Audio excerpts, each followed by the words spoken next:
I'm writing this under an appreciable mental strain, since by tonight I shall be no more, penniless and at the end of my supply of the drug which alone makes life endurable. I can bear the torture no longer, and shall cast myself from the garret window into the squalid street below. Do not think from my slavery to morphine that I am a weakling or a degenerate. When you have read these hastily scrawled pages, you may guess, though never fully realize, why is it that I must have forgetfulness or death.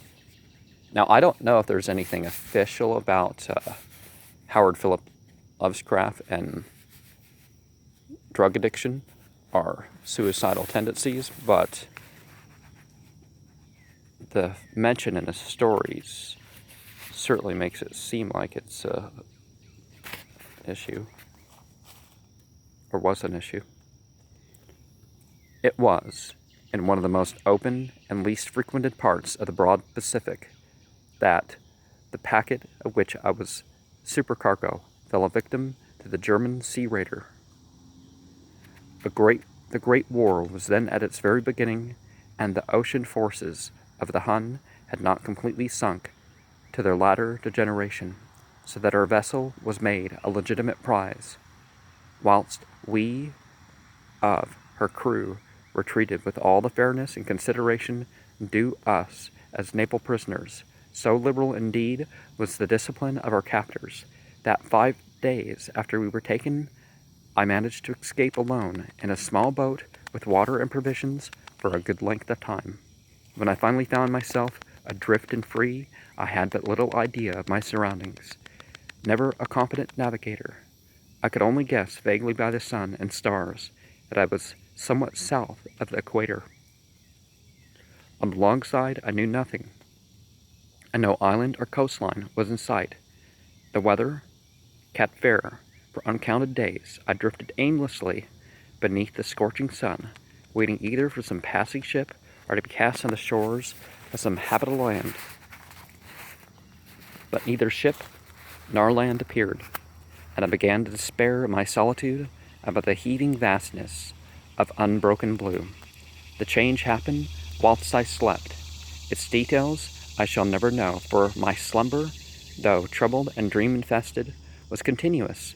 When at last I wakened, it was to discover myself half sucked into a slimy expanse of hellish black mire, which extended about me in monotonous undulations, as far as I could see, and in which my boat lay grounded some distance away. Though one might well imagine that my first sensation would be of wonder, so prodigious and more horrified than astounded, for there was in the air and the rotting soil a sinister quality which chilled me to the very core. The region was putrid, with the carcasses of decaying fish and of other less describable things which I saw protruding from the nasty mud of the unending plain. Perhaps I should not hope to convey in mere words the unutterable hideousness that can dwell in absolute silence and barren immensity. There was nothing within hearing and nothing in sight save a vast reach of black slime. Yet the very completeness of the stillness and the homogeneity of the landscape oppressed me with a nauseating fear. The sun was blazing down from a sky which seemed almost black in its cloudless cruelty, as though reflecting the inky marsh beneath my feet. As I crawled into the stranded boat, I realized that only one theory could explain my position. Through some unprecedented volcanic upheaval, a portion of the ocean floor must have been thrown to the surface, exposing regions which, for innumerable millions of years, had lain hidden under unfathomable watery depths. So great was the extent of the new land which had risen beneath me that I could not detect the faintest noise of the surging ocean, strain my ears as I might, nor were there any seafowl to prey upon the dead things. For several hours I sat thinking or brooding in the boat, which lay upon its side and afforded a slight shade, as the sun moved across the heavens. As the day progressed, the ground lost some of its stickiness and seemed likely to dry sufficiently for traveling purposes in a short time.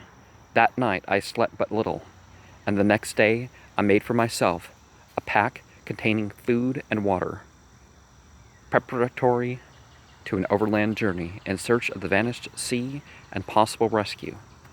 On the third morning I found the soil dry enough to walk upon with ease. The odor of the fish was maddening, but I was much too concerned with graver things to mind, to slight and so slight an evil, and set out boldly for an unknown goal.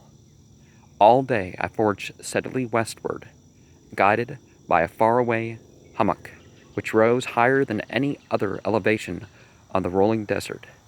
That night I encamped, and on the following day still traveled toward the hummock, though that object seemed scarcely nearer than when I first espied it. By the fourth evening I attained the base of the mound, which turned out to be much higher than it had appeared from a distance, an intervening valley, setting it out in sharper relief from the general surface. Too weary to ascend, I slept in the shadow of the hill.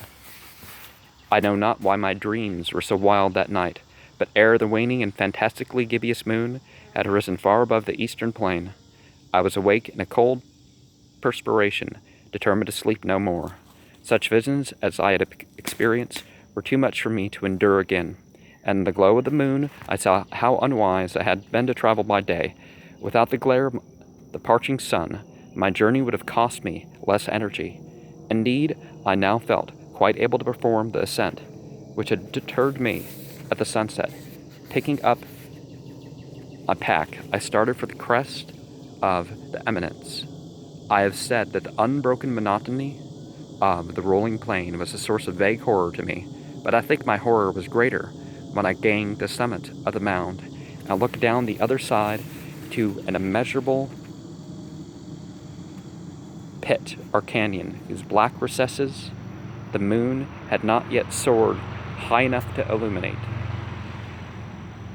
I felt myself on the edge of the world, peering over the rim into a fathomless chaos of eternal nights. Through my terror ran curious reminiscences of Paradise Lost and Satan's hideous climb through the unfashioned realm of darkness.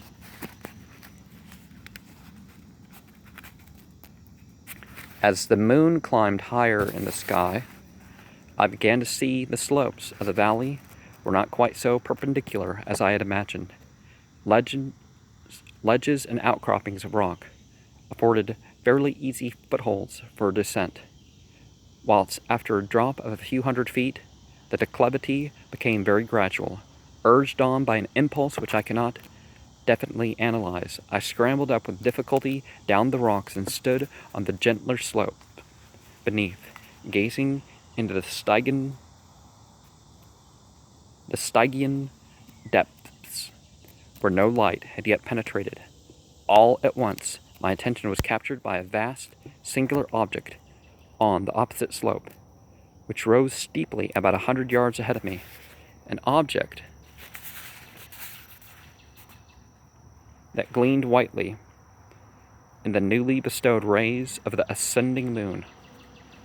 That it was merely a gigantic piece of stone I soon assured myself, but I was conscious of a distinct impression that its contour and position were not altogether the work of nature. A closer scrutiny filled me with sensations I cannot express, for despite its enormous magnitude and position in an abyss which had yawned at the bottom of the sea since the world was young, I perceived a doubt that the strange object was a well-shaped monolith whose massive bulk had known the workmanship and perhaps the worship of living and thinking creatures. Dazed and frightened, yet not without a certain thrill of the scientist's or archaeologist's delight, I examined my surroundings more closely. The moon, now near the zenith, shone weirdly and vividly above the towering steeps that hemmed in the chasm, and revealed the fact that a far-flung body of water flowed at the bottom, winding out of sight in both directions and almost lapping my feet as I stood on the slope. Across the chasm, the wavelets washed the base of the Cyclopean monolith, on whose surface I could now trace both inscriptions and crude sculptures. The writing was in a system of hieroglyphs unknown to me, and unlike anything I had seen in books, ever, consisting for the most part of the conventionalized aquatic symbols, such as fishes, eels, octopi, crustaceans, mollusks, whales, and the like. Several characters obviously represented marine things, which are unknown to the modern world, but whose decomposing forms I had observed on the ocean-risen plain. It was the pictorial carving, however, that did most to hold me spellbound. Plainly visible across the intervening water, on account of their enormous size, was an array of bas-reliefs, whose subjects would have excited the envy of a Dore. I think that these things were supposed to depict men, at least, a certain sort of man, though the creatures were shown sporting like fishes in the waters of some marine grotto, or paying homage to some monolithic shrine, which appeared to be under the waves as well. Of their faces and forms I dare not speak in detail, for the mere remembrance makes me grow faint. Grotesque beyond the imagination of a Poe or a Bulwer, they were damnably human in general outline, despite webbed hands and feet, shockingly wide and flabby lips, glassy, bulging eyes, and other features less pleasant to recall. Curiously enough, they seemed to have been chiseled badly out of proportion with their scenic background.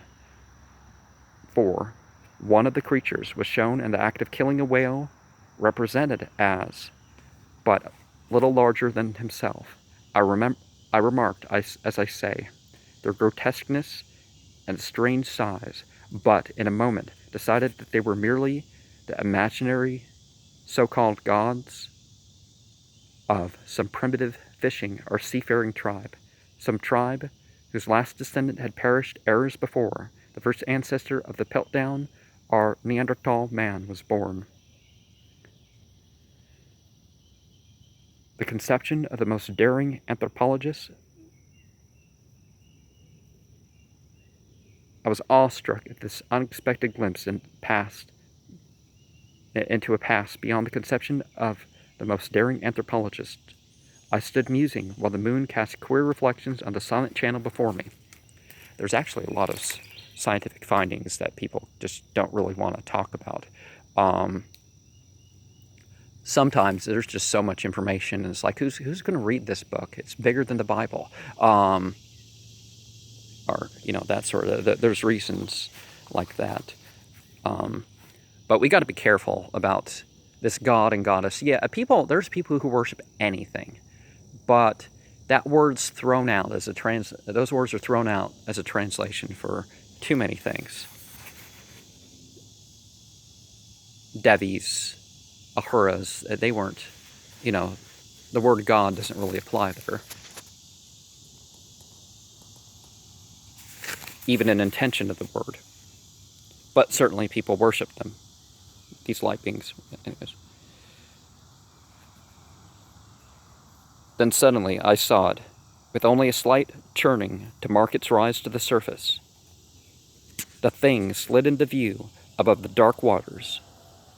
Vast, Polyphemus-like, and loathsome, it darted like a stupendous monster of nightmares to the monolith, about which it flung its gigantic scaly arms, the while it bowed its hideous head, and gave vent to certain measured sounds. And I think I went mad then. Of my frantic ascent of the slope and cliff, of my delirious journey back to the stranded boat, I remember little. I believe I sung a great deal and laughed oddly when unable to sing. I have indistinct recollections of a great storm some time after I reached the boat. At any rate, I know that I heard the peals of thunder and other tones which nature utters only in her wildest moods. And then I came out of the shadows into San Francisco. in a hospital. I brought thither by the captain of the American ship which had picked up my boat in mid-ocean. In my delirium I had said much, but found that my words had been given scant attention. Of any land, a people in the Pacific, my rescuers knew nothing. Nor did I deem it necessary to insist upon a thing which I knew they could not believe. Once I sought out a celebrated ethnologist and amused him with peculiar questions regarding the ancient Philistine legend of Dagon, the fish god, supposedly. Remember, Philistine and Palestinian are, well, Philistine in particular is like as an insult, but the wallowers of the female Satan is not really historically what they were, but there was Dagon worship and stuff like that there. But soon perceiving that it was hopelessly conventional, I did not press my inquiries. It is at night, especially when the moon is gibbous and waning, that I see the thing. I tried morphine, but the drug is given only transient circes.